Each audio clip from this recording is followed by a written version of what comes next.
Hi, we're in the central north side with Henry Reese. Henry, nice to meet you. Nice to meet you. So tell me, Henry, how long have you been living in the central north side? Since 1978. Okay, and do you call it the central north side, or? Yes. Yes. But I think it's now called the Allegheny City Central.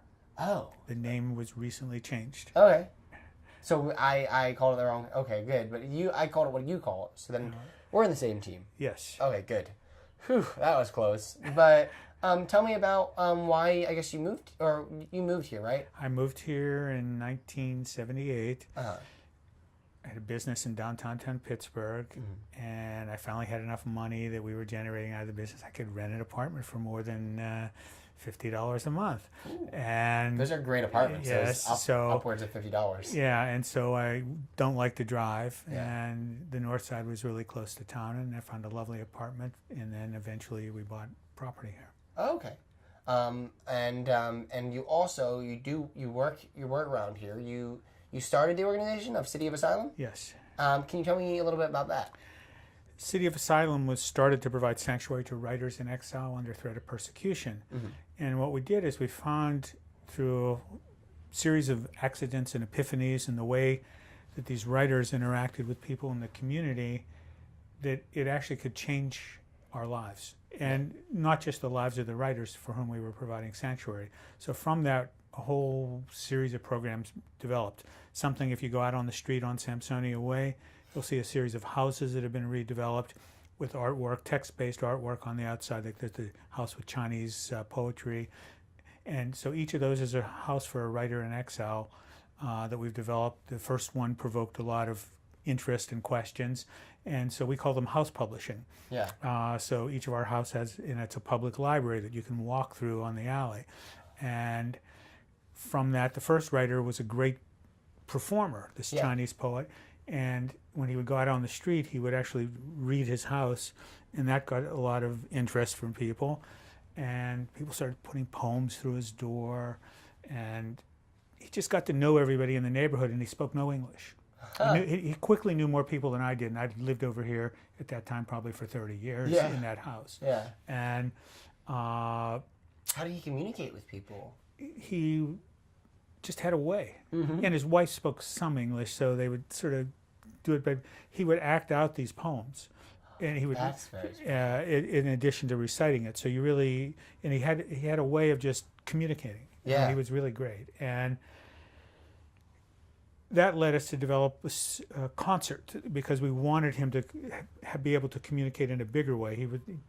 He had been locked up in prison for 12 years and 7 different incarcerations, and just badly, every time he did anything in public, he couldn't do it. It led to trouble. So he was really grateful to Pittsburgh and grateful to this community in many ways for the way they took them in and welcomed them. And so we wanted to do something big. And we started something called Jazz Poetry Concert, where we, at the time, somebody put me in contact with a really great jazz musician, Oliver Lake, who's from the New York area, who now comes every year and brings a different jazz group. But this led to a big concert where we close the street, set up 700 chairs, have poets from around the world, a different jazz group every year, and then they rehearse the day before and perform together. Yeah. So the way the writers have interacted with people and the reaction back and forth have led, I mean, I'm just touching the iceberg, this kind of, and what we've seen is that our project has completely changed. Where we set off originally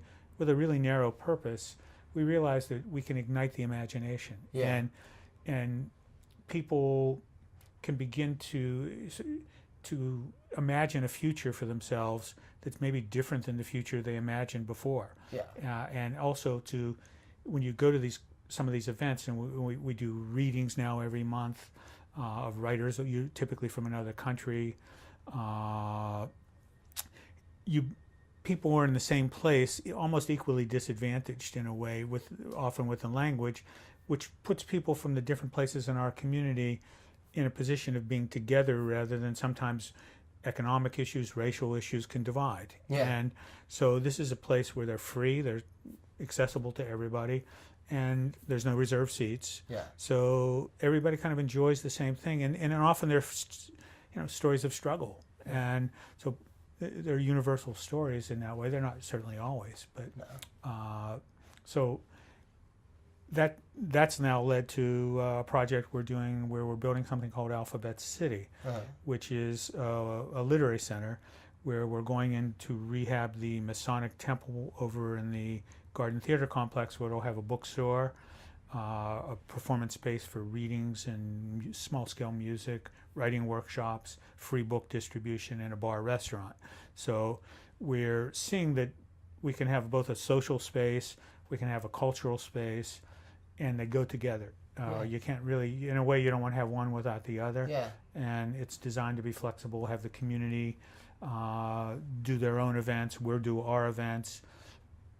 And so anyway, it's been a real, for me, going from business to this, it's been a very rewarding set of experiences, seeing how open people can be to everything we're doing. Yeah, and it's also like, I guess, a mix between like a private space and a public space. I mean, like at the bar, if it's a bar restaurant, and then you're also having it open to the public. If it's gonna be like a type of a library or a bookstore. A bookstore. Bookstore. Right. Okay, that's still very interesting. It's still very interesting mix of kinds of spaces. Yeah, and it's designed to be very flexible. So where maybe predominantly a bookstore during certain times, things will move around on shelves and slide around, and maybe it'll be a big performing space then for something else, or divide into workshops for another function. So where there'll always be the functions, but the relative allocation of space will be different. That's very cool.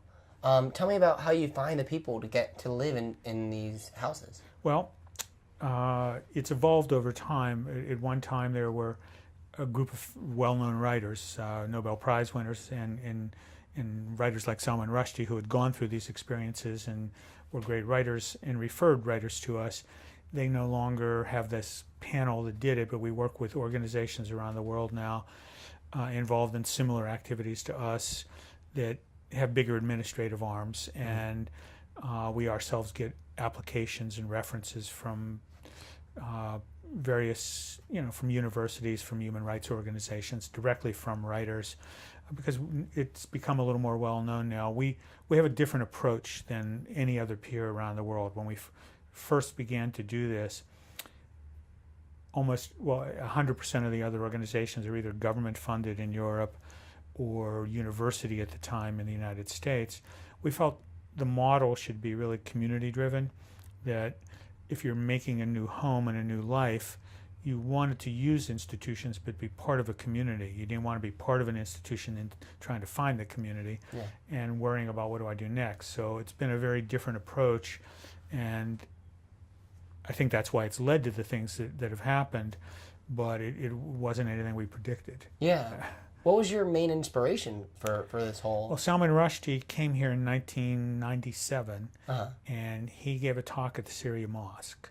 And he mentioned the program at the time, and my wife and I, Diane Samuels, who's a visual artist, both, how you kick each other under, we both did it exactly at the same time. We had a little house that we had acquired at sheriff's sale that had been a crack house, and we didn't want it to continue that way, and we rehabbed it, and we're using it as a rental, and we said it'd be great.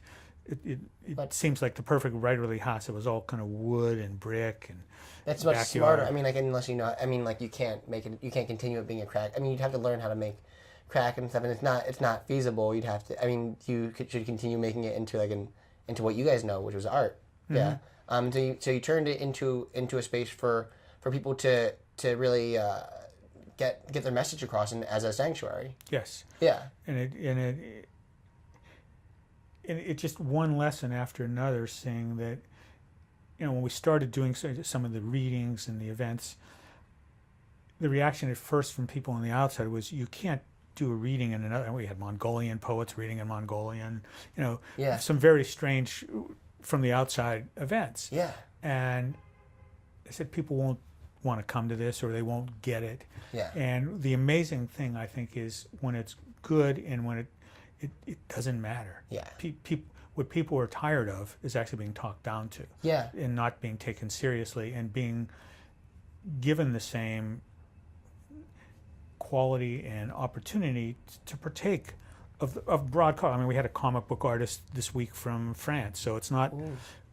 It's quite varied. We have writer from Turkey in right now who's a correspondent for us. Yeah. So, and he's involved in playwriting. So Yeah. it's a very, they're all over the place in what they do, but the important thing is that they're serious about what they do, and the events are fun. Yeah. And they're not in an auditorium where, you know, somebody gets up and just talks to you. Yeah. These are, and unlike most even literary events now, we ask people to read. Yeah.